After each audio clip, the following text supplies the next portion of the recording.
Sky Bet Super Week is back. 7 days of bigger and better offers from the 12th to the 18th of September, which all kicked off on Friday. The Super Week covers all of the biggest sporting fixtures all week long. It's going to be a big one. 18 plus, T's and C's apply. Be gamble aware. What's happening, everyone, and welcome to the club. There is only one place to start, and that is with Ruben Amorim, and therefore Adam McKola is in the house. What on earth is going on, Adam?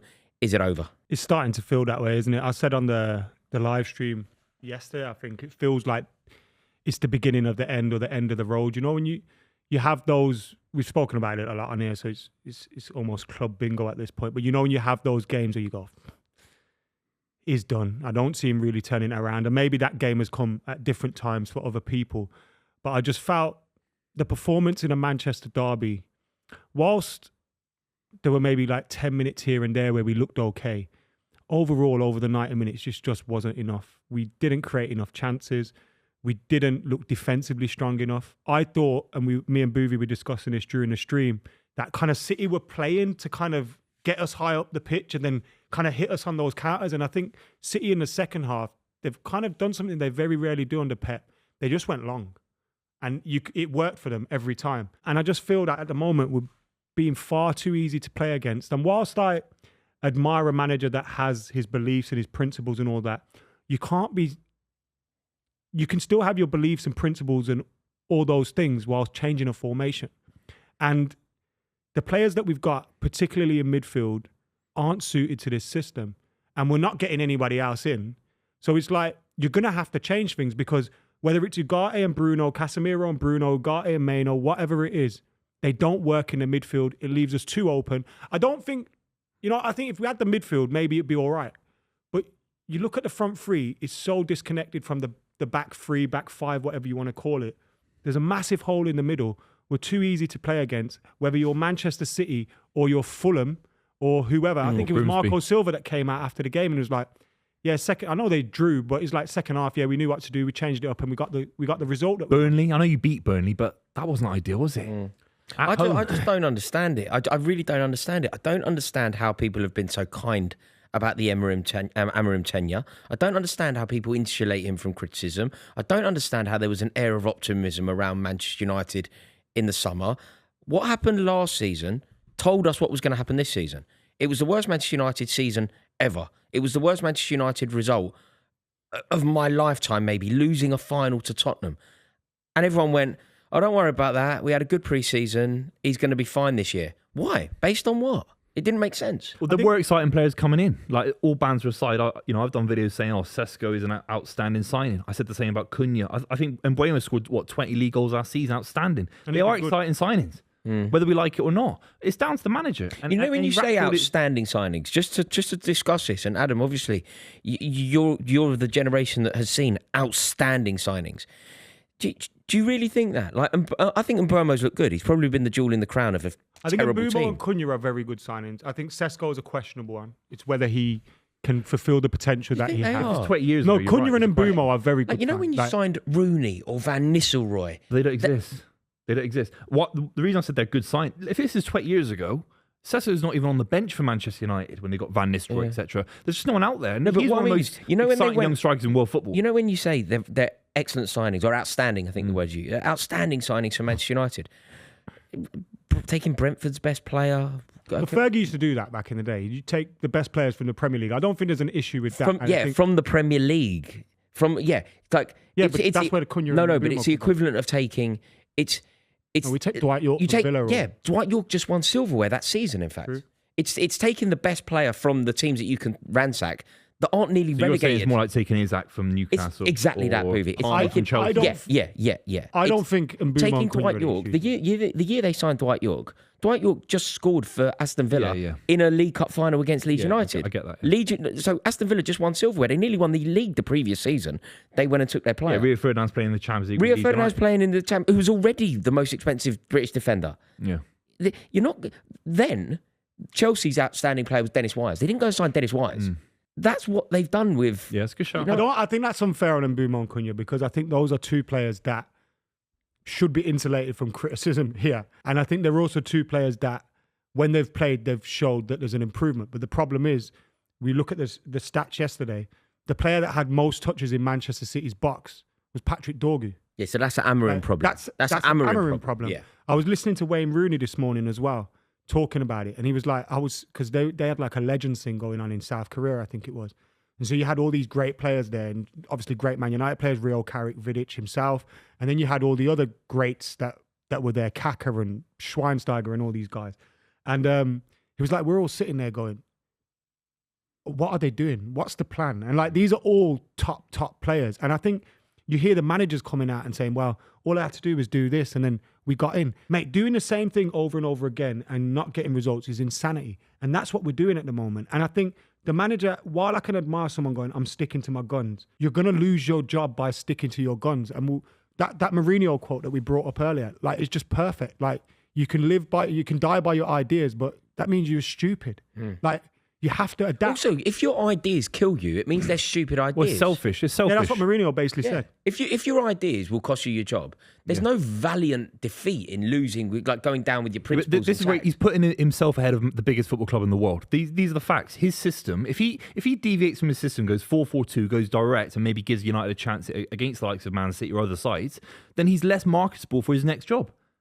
Russell Martin's got a job at Rangers because he's principled. He's stuck to it. Vincent Kompany, similar. Got relegated with Burnley. Now he's at Bayern Munich. I think this ends. Ruben Amorim knows he's going to get a brand new job somewhere else in Italy or in Spain, wherever, because he sticks with principle. But you know the thing about Ruben Amorim, though? I don't understand it. Why is it seen as being good? For his next job. But you know Ruben Amorim, selfish. Early in his career, like, he had that system at Sporting and it worked really well. He had a lot of young players coming through, and obviously it's Portugal, it's a little bit different.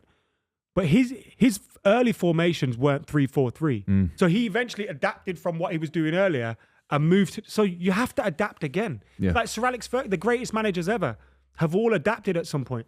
Pep's learning right now. I can't play the way I used to play a couple of years ago that won me the treble and won me all this. Yeah. I'm going to have to adapt. So he's brought in a goalkeeper that he probably wouldn't usually do. Isn't it and it's bonkers what you're saying? It kind of sounds revolutionary. And yet it's the most sane, normal and easy thing to say. Get results. You know that thing, what is it? You know the first 90 days or whatever people use in business? You get easy results, you get easy 100 wins. days for a new Prime Minister, innit? Get people on side, and then you can start to change things and do things your way because you've got people on side now. You need to get results, bro. Because the fans, by the way, the Manchester United fans, especially the away support, are amazing. And they were singing his name yesterday, but also half of them left. Oh, that's what I wanted to talk to you about. Half of them left. I couldn't believe that. Obviously, I texted you during the game. It really shocked me. What Manchester United, you can see this as a positive or a negative, but it's almost irrelevant how people that don't support the club perceive it because it's none of our business. It's what they do. They stand strong. They stand by their manager.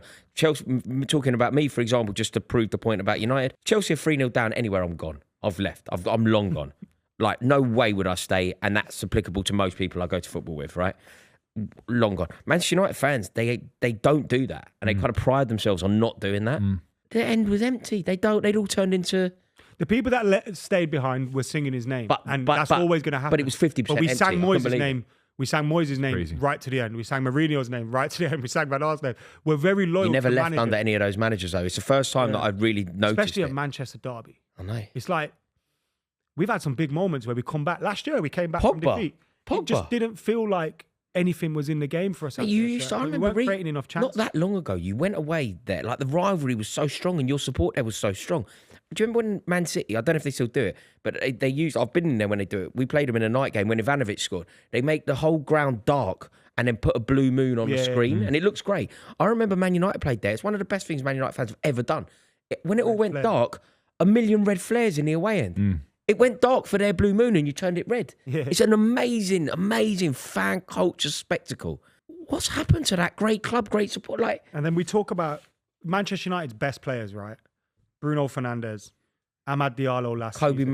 Kobbie Mainoo. Also, all the talk about Kobbie Mainoo, he comes on yesterday, on Sunday against City, and he looked like the best player in midfield. Suddenly he did one thing at one point and Pep Guardiola went, no, like on the side, it's like Pep Guardiola must have seen him not in the team and gone, yeah, that's good for us. Every manager that's faced Manchester United that sees Kobbie Mainoo not in the team and sees Casemiro or Ugarte in the team is over the moon. Also, you go, Amad Diallo's playing, but he's playing right wing back. Yeah. That helps us out a little bit. Bruno's playing, but he's really deep, so he's just doing absolute spam. There's no point in Bruno Fernandes playing that deep. We should have took the money. It's nullifying. Take the money. It's nullifying his brilliance. It's nullifying your team's brilliance. You've got your 2 best players from last season playing in ridiculous positions. And somehow there is still this school of thought amongst football support that goes, Amorim, he just needs to be backed. He just needs to do his system. I worked. It's the right energy, isn't it? It's the energy you want applied to managers to give them the chance. I think it's completely wrong, mate. But no, it comes a point where you have to just say he's nowhere near good enough, and you just move on to the next person. But I think sometimes you can have a situation where the appointment is impressive, but it's wrong. No, yeah, it's not a wrong. Ruben Amorim was the correct appointment. Yeah. You know what? Years ago, we appointed Luis Felipe Scolari. Yeah. Great appointment. Won the Brazil the World Cup. Obviously, that's a great appointment, right? He was terrible. Yeah. It was a good appointment. It didn't work. Gone in December, wasn't it? Long gone, yeah. He started well. They started well, yeah, we very, beat very Portsmouth, well. I think Portsmouth first day of the season. Looks electric. Deco and all that, yeah. And, but he was gone. Did you see Bruno Fernandes's quotes after the game? So he basically came out and was speaking about the midfield issues, and he was like, you know, City, when we were getting on the ball, it was almost man-to-man, City were in our faces, it was 4-on-4, whatever. And he was basically saying how easy it was for them to play against him. And he's like, this is your captain saying it after the game. Like, if your captain can see you know what, mate? that's spreading through the team, that's and your what I team, thought. your heads are going to drop. Do you know what I couldn't believe for Man City from a City perspective, right? When you're playing in a derby, you basically just have to make life difficult for the opposition. Manchester City haven't been on great form. They were terribly low in the league table. There was a vulnerability to them. There was a chink in their armour. You needed to ask them questions, give them a problem to worry about. They didn't get out of second gear and they pissed it. Like, you know, when you think about what happened earlier that day. Think about what happened earlier that day. Liverpool really struggled against a resolute Burnley team. Chelsea the day before, we really struggled against the resolute Brentford team. Manchester City playing in the derby. It all their own way in a derby. I just can't understand how anyone it supports Man United. It's not my fight. I don't care. But if you support Man United, how have you not got banners? Get this geezer out of the club. He is finished. There's an apathy there, isn't there? There's no I think there's he's always dead man walking. He's useless. He's nowhere near good enough. I think happens Useless. as well. Like, obviously, managers kind of insulate the owners from issues at times. Yeah. But then I think that kind of happens in the flip side as well, where we go, we've got bigger fucking issues. So then the manager kind of gets away with it a little bit as well. Do you know what I mean? Like, because we go, well, actually, he's not the problem. The Glazers are the problem. And it's like, both things can be true at times. Yeah. Now, look, I want him to beat Chelsea. I want him to beat Brentford. I want him to beat Sunderland. Do I think that's going to happen? No. And that's why I think we are at the beginning of the end. But like, why are you not at the end of the end? Why is he still in the job? Well, the board have come out today, on Monday, and said that is basically vote of confidence. Mate, I know you don't like talking like this, and I know it's a Man United thing. I don't think Buvey would have a problem, maybe with Guardiola, but I don't think you would have a problem calling for a manager's head at your club. Not at this level, no. If you, apart from Guardiola because of the previous love, you've heard me talk. I know you don't like doing this. You know what it is? But why? I don't understand why you're not sat there going, get this fucking bloke out of my club now. I like him.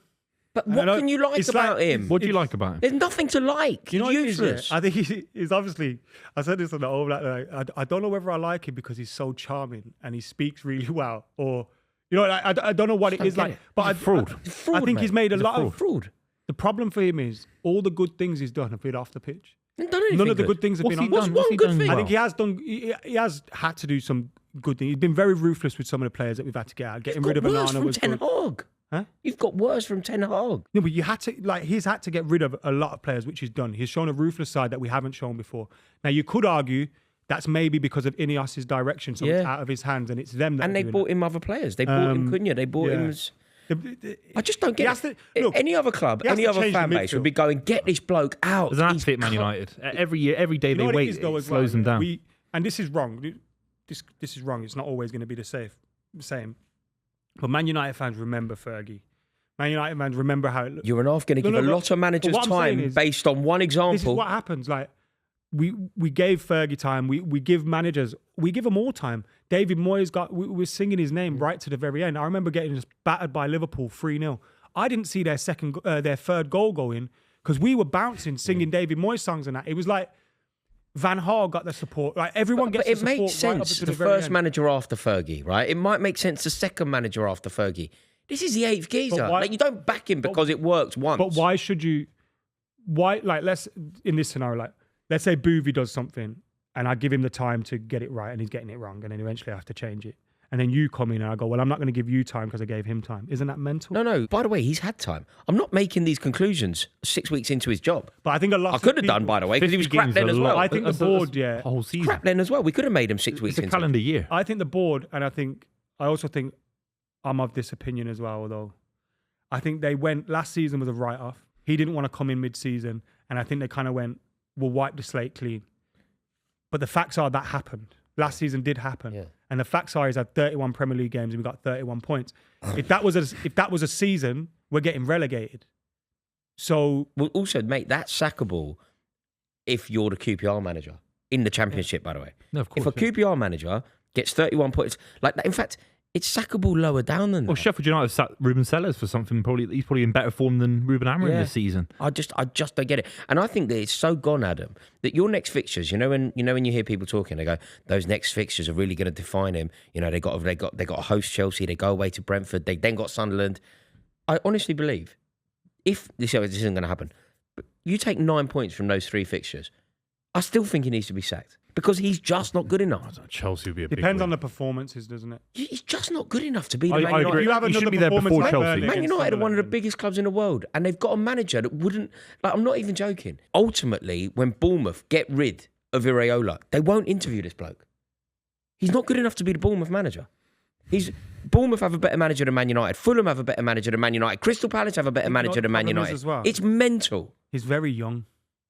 He's very fresh. He's very green. So it's like He's he's at almost Brighton's young. They learning. win every week. he's in He's his at Brighton's young. They No, win but every week. what I mean in is- his 30s. No, what I mean by this is he's almost learning on the job in one of the most pressurized situations you could ever think of. And then it was a stupid appointment. Like it's just Doesn't so work. over. What do you think from your perspective that game, Booth? It's outstanding, mate. Do you think though you were worried previously? Do you feel like it's the kind of derby that can turn a tide for you? Yeah, it has to be. I think Donnarumma is the big one. He's come in and instantly I saw spine, Gvardiol, Diaz, Kujanov at right back was superb, Nico O'Reilly, Mate, and then you got he's so Donnarumma filthy. behind him. He's so Who's filthy. that? Kujanov. Kujanov's That nasty. charge Yeah, when he yeah. just like charged. He was outstanding. But he was outstanding. I think Yeah, he I got see him at booked. right back, 100%. But Donnarumma, he pulled off a world-class save What, for from the volley? Mbeumo. It's outstanding stuff. He cleared everything that came into the box as well. People were slagging him off for that, saying he couldn't come and collect things. So I think it's completely changed City's backline. I think it's That a was really the thing great I was start. most impressed with Donnarumma was I think it looked very good, the save from Mbeumo, but he had to make that one. It was good height for him. But his clearing of the ball from the 6-yard box, and because United were trying to make things happen in the 6-yard box and trying to push people around and stuff, and he was just every time clearing his line. But that's the extent of Amorim's tactical genius, isn't it? We need a goal, put Harry Maguire up front. Like literally, that would be my approach. It's crazy. Or That would Flav. that's literally what I'd do. That's what Flav would do. Yeah, would he? Yeah, when he was managing us for the game last season at Millwall. Yeah. Like they need a goal, and they stick a big geezer up front and hope for the best. It's just bonkers.